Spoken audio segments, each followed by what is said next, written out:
Akalar, ukalar, mana Toshkentdan Moskva navbatdagi avtobusimiz ketmoqda. Ketish istagida bo'lganlar shoshida bilan ekranlar. Bemalol murojaat qilishlar mumkin. Akalar, ukalar, bo'lsa, xalqqa bo'lsin.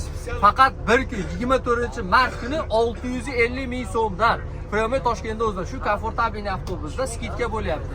10 ta kelasizmi, bitta kelasizmi, bir xil narx 650 ming so'mdan. Yo'lovchilarimiz. Qo'yliqdan, Toshkentda Qo'yliqdan. Aka qayerdan o'tiryapsiz? Qo'yliq avtomobildan. Davlat avtobusimikan? Davlat avtobusi. Mana. Davlat avtobusi keldimi akalar?